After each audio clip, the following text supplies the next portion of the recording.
This time on Engine Masters, we're making 1,500 horsepower with a big boost and a stock short block.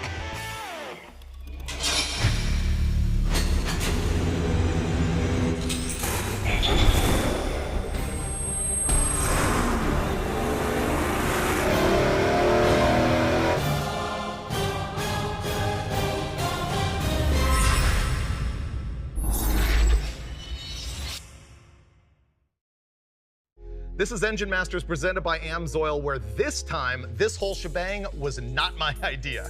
We've got special guest here, Richard Holdner, who's like the king of the Big Bang, making huge power on stock LS short blocks, and that dates back to, I think, 2011, right? Yeah, it goes all the way back to 2011, that first story for Hot Rod Magazine, that little 4.8 that we thought was a 5.3, turned the boost all the way up on the stock short block. And it made what? Made 1,208 horsepower, which was pretty impressive back then. And actually, we never broke it. It came off the dyno and was still running. But ever since then, you've been like the king of go to get a Junkyard motor, put a top end on it, and boost it till it blows, well, right? As soon as we do something cool for Hot Rod, then everybody wants to jump in, right? So the truck and magazine guys called and said, can you do the same thing with a 5.3? So we put a 5.3 on, turned that thing all the way up, 1,300 horsepower, which is a big number, but we saved the best for last. Okay. Turned back to Hot Rod and said, hey, we want to do it with a 6-liter. So this time we're gonna run 6-liter, same thing, stock short block, heads, cam, and intake, 1,482 horsepower, and 28.5 pounds. That's with a 6-liter, not a 6.2? That's a 6-liter. Okay, and what we're trying to do on this episode is actually beat that record, because you're claiming that's the record for the world's most powerful stock short block, right? Well, I haven't seen anything, either LS or any of the other engine families, that have made that kind of power on a stock short block. And as you know, all of those were Gen 3 motors. This one is a Gen 4, it's supposed to have stronger rods and a better block, so since we always break the rods on these Big Bang motors, hopefully this one doesn't. This thing goes a little bit farther. So tell me the story. This thing is a stock 6.2 Gen 4 short block. Crank, rods, pistons, everything, right? Stock 6-liter. 6-liter. 4, yeah, short block, stock crank, rods, pistons, but then we added heads, cam, and intake, like all the Big Bang motors. Okay, so tell me about that power combination. What do you got? Okay, we've got Trick Flow 225 cathedral port heads, CNC ported Gen X heads, they're awesome. We've got a Stage 3 twin turbo cam for Brian Tooley Racing, designed by the guys at LJMS, because if you have 2 turbos, you have to have a twin turbo cam, right? Right. Topping it all off, we've got the Sniper race manifold, which the standard manifold is a little bit too thin, so it moves around too much. Yeah. This race version, thicker, bolt-on flange. And looks nicer than their old deal. It looks awesome, looks like a real deal. It kind of looks like a Hogan sheet metal manifold, which is awesome. Yeah. And we're gonna find out how much boost it'll take. How about Turbskis? 2 Borg Warner S475s, each good for 1,000 horsepower. So in terms of turbos, we got it covered. Okay, so Little John Performance hooked you up with that stuff, right? Yeah, the guys are, John over there is great. Or Little John Motorsports, Little John Motorsports. Okay, perfect. So basically, you're now turning me, Brulé, and Dulcich loose on this thing, right? Exactly. We've put a tune in it. We've got a good air-to-water intercooler. We're running good gas in, as we always do. You guys can put it on the dyno, start making wax, and start turning the boost up. And the thing is, we're gonna be careful with it. It's not like I'm gonna walk in there and dial 27 degrees of timing in this thing. We're gonna actually try and make it live. We're gonna try and make 1,500 horsepower, at least 1,483. That's all we need. But then we have your official permission to keep going until parts hit the floor, yes, right? I want to see what the limit is. So if that's 1,483, or it's 1,583, or 1,683, whatever that number is, I want to see it. Okay, this is gonna be really good. We're gonna go hook it up on the dyno, which takes forever because there's a lot of like science projects going on here, and then we'll AMSOIL the thing up and fire it up and start at like 1,000 horsepower and move from there. That's a good place to start. Okay, we'll see you there. Whenever we do one of these deals where we're actually trying to blow up an engine, AMSOIL's always like, make sure they know it's not the oil. It won't be. Typically, it's a connecting rod that breaks on these. And AMSOIL normally tells me to run the Dominator, sometimes in like a 60 weight, that Dominator racing oil. But Richard didn't want to go there. He had some oil pressure issues with this thing and was playing around with it in pre-testing and went with the 2050. So I'm pouring in the AMSOIL Z-Rod 2050 because it is the 2050 oil that I had in stock.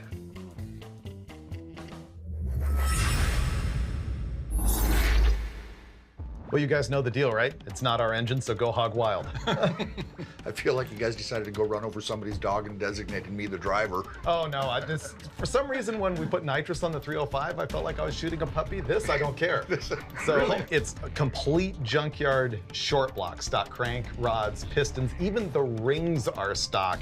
but he did go take it apart and open them up to 30 thousandths ring end gap. Right. Okay. And I think we're doing some other stuff here to actually not intentionally blow the thing up until it makes the number, which is like 1,500 I think horsepower. whatever that number is, we're trying to keep it alive. We are. We're gonna well, go as no, far as we're gonna possible. kill it. At some point, but but- we don't want it to be because of the tuna. Right. Tuna. We need it to live to 1,500, and so we're doing things like we've got it on Rocket Brand 118 race gas. In the tune-up, he's got timing pulled out of it around peak torque, because that's where the highest cylinder pressure is. That's where the greatest risk of detonation or a head gasket or something like that is. It probably doesn't even need that right there, but when we were doing some work this morning, just kind of decided that, you know, It can't that hurt. was less important than the peak Than the number. peak number, which so is if what we we're get shooting through for. there, and hopefully we can make that peak number. The objective is to get it as far as humanly possible Right. before it just can't take any more. Right. Right? Right. And at that point, I'm not sure what's going to happen. And so,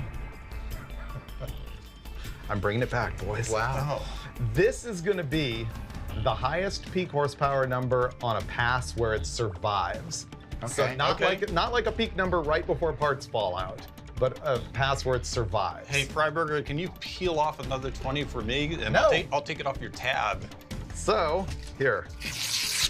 I'm giving you guys. Are we doing prices right, or are we doing just plain closest? Closest. Closest, even if it's over. Yeah, you know, if okay. it goes over, everybody wins on that one. So. Yeah. Dulcich? You bumped Well, the I don't bet. have anything smaller than 100. This is not the $5 table. No, and I don't know that we're sitting here thinking we're all high rollers or something. What are you pressing things like that for? He did it, not me. No, he's the one that peeled off to 20 Yeah, to but kick you this bumped off. the bet. Can't you just ante in? I didn't bump the bet. Yes, you did. I did. What do You said all you You said had you was only have 100. 100. I'm not playing for 100 here. Are you? What? That's all I have. Did you write down your number? I don't have a pen. Can I borrow a pen? No. You don't bring the cash, you don't get a pen. Pens are for closers. Put that pen down. All right, baseline pass. We're gonna fire it up, hopefully make about 1,100 horsepower, and then we'll be inching it up, probably 2 PSI at a time, making more and more boost for more and more power. And I'd like to actually learn something here. So I would like to keep track of like boost back pressure in the exhaust on Yep, the turbo. back pressure in the exhaust. We've obviously got boost pressure, air-fuel ratio. I mean, we've got probably a bit more data than normal. So So this is for educational purposes.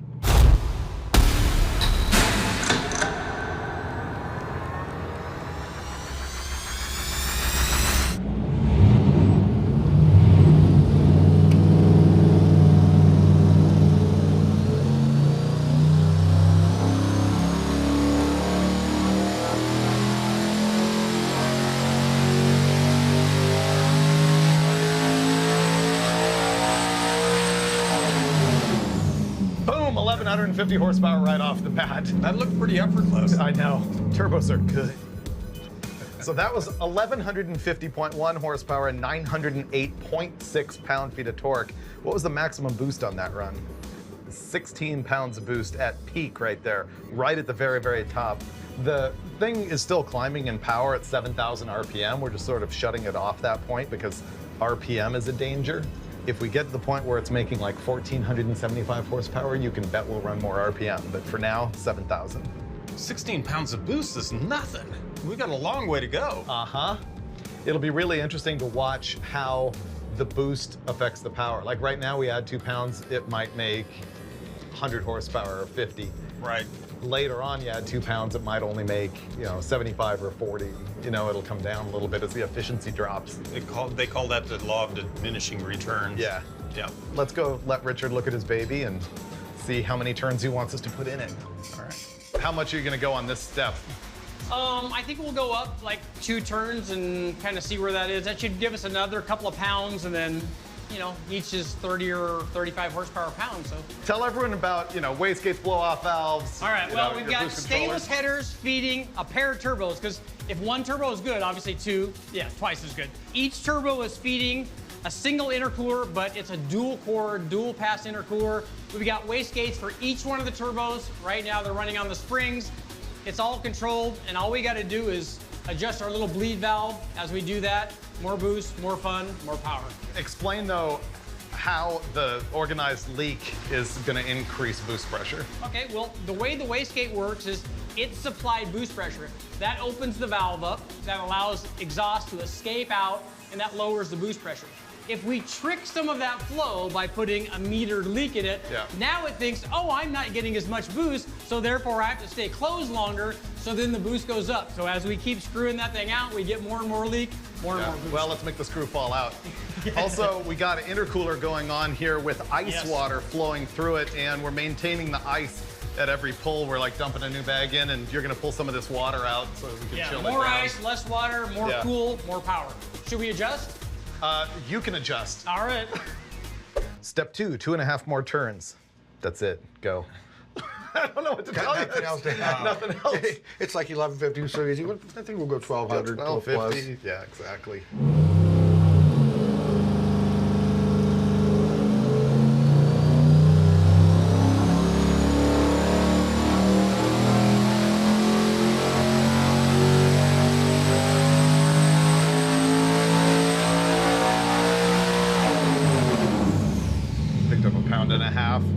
I didn't see the numbers. I was concentrating quite a bit on air fuel. I was too. I was looking at 1200 and a little bit. Yeah. Yeah. Step 2, 17.6 pounds of boost, 1,213 horsepower, 957 pound-feet of torque. Go give it 2.5 more turns. 1.5 pounds of boost on that last run, picked up 63 horsepower. Now we've added more ice, had our eye on the Holley HP EFI to make sure everything's copacetic. We've got a few more turns in this thing. This is step 3.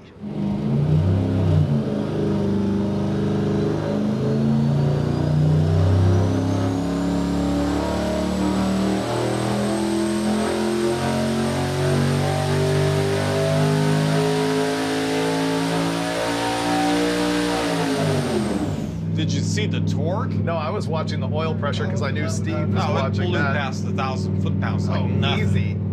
What's our peak boost? Now we are at 22 pounds of boost, 1,349.2 horsepower, 1,084 pound-feet of torque. I guess that last ridiculous. turn and a half worked pretty good. Yeah.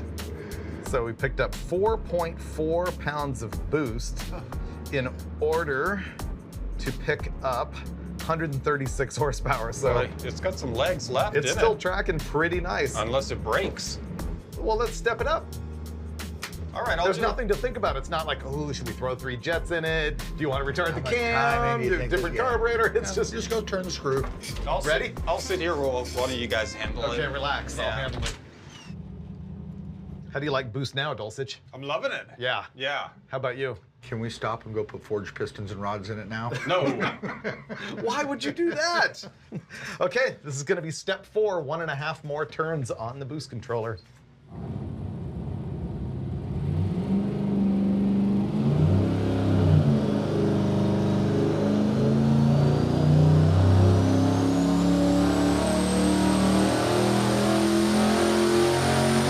Oh, lost the intake. Okay, well, let's go have a peek at that. Major failure. I think we can fix it. All right, this is what happens when you really crank the boost up. Blew the inlet tube off. So we took and welded some seams on here, so it's gonna hold better. So we'll put it back in, get back to dynoing.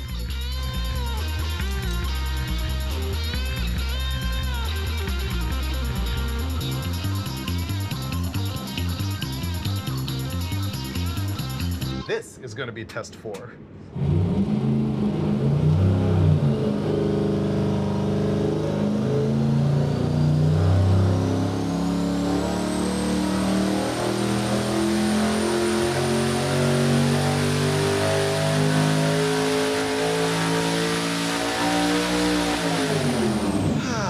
So close. 1,432.5 horsepower, 1,196 pound-feet of torque. That's disgusting. Ridiculous. What was the peak boost? 26.6. Wow. We need to literally pick up exactly 50 horsepower to break Richard's record. We need to go up. Well, it's Richard's record anyway. But Well, it's Richard's motor, it's Richard's everything, but you know. I'm thinking, what, about 2.5 pounds of boost would get us there? Last time we picked up 135 horsepower with 4.4 pounds of boost. I don't think it's quite as easy anymore. Yeah, exactly. We're now hitting the point of diminishing returns, although they're not fully diminished by any means, but I'm kind of anxious now because we're on the brink. I know.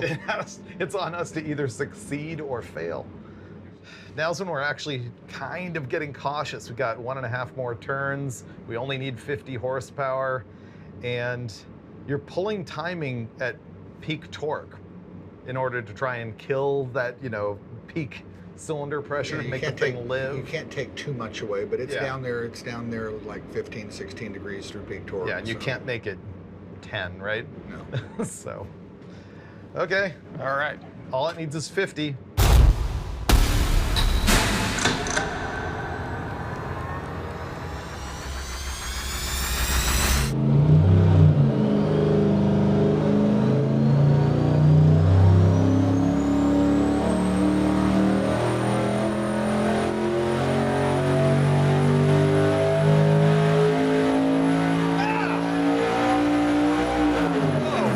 That was Deep sweet. into the 1500s. Sweet. Yeah. That was nice. We just made 1,500 horsepower on a stock Junkyard short block with the ring gaps opened up. Wow.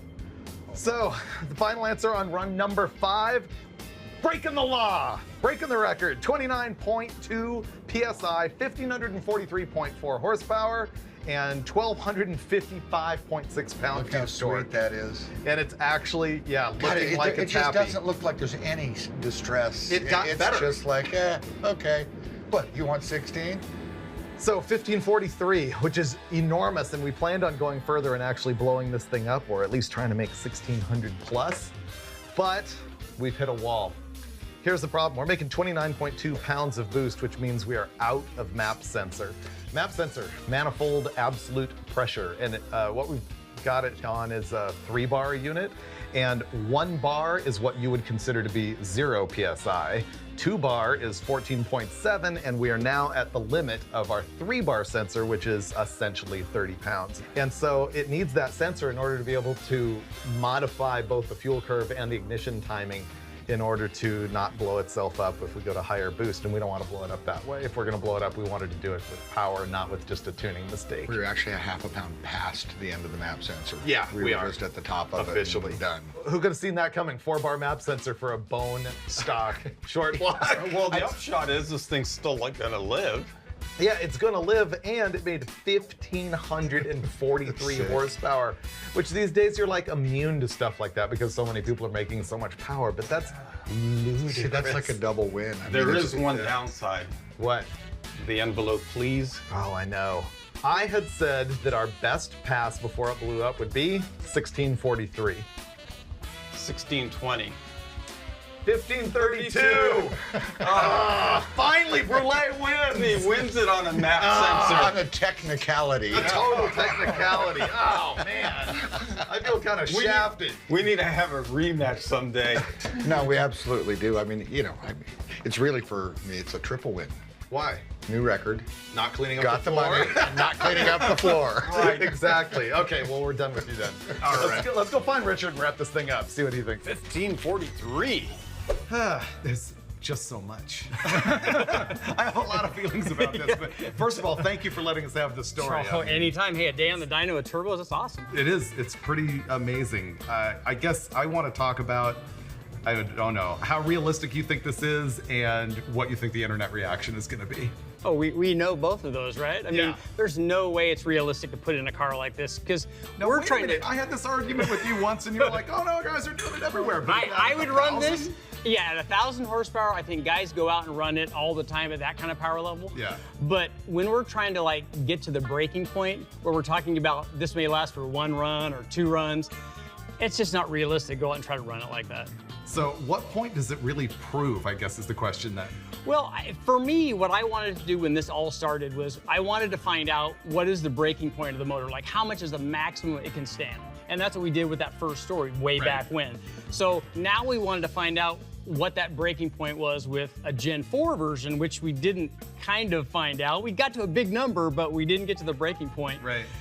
So I just think we're setting a bar so everybody else can try to achieve that. Not that they're going to go out and run it, Yeah. but hey, has anybody else made this kind of power with a stock bottom end? I don't know, have they? Because that raises the internet question. Have they? right? Has anybody done with a Mopar or a big block Chevy or anything? I don't think so. But you are the king of destruction, and we failed to destroy this engine. I know, everyone's disappointed that it's still all in one piece. I am kind of, but that gives you another show later right. on, another That's right. story and another internet controversy where they tell you that it's already been done and you're a has-been and everybody else is better than you. I think that's what's going to happen regardless of whatever the outcome is. No matter what we do, they're going to say, oh, guys have already done that, or you've already done that, this is a waste of time, because it's the internet. Well, I thought it was pretty good. I thought it was awesome. feel I mean, better. if you take a look at it, there's no way, like, a few years back, how often we would have sat in a room and think, man, it's only making 1,200. Yeah, I It's know. only making I know. 1,300. And We're that's so the internet. disappointed. And then when you get to a number like that, you're like, that's a huge number. But we're like, I think it's got more. I think it's got more. So maybe we'll do it again if you want to repeat it with the big block Chevy. I'd love to do that, because I'd like to do LS versus the world. We know what this guy can do, but now we want to find out, can anybody else do that? Like, can a 2JZ or a big block Chevy or a Hemi maybe? Can anybody else do that? So if he actually gets around to that, you'll probably have to see it in a future episode of Engine Masters presented by AMSOIL. What do you think, Dulcich? I'm wondering how many trout you can get in here. You can take home a bunch of trout. Yeah, or, you know, I was expecting to see a couple of bass in that thing. And we can set our drinks in there later, margaritas, Oh, yeah, that's beer, right. you know, whatever you need.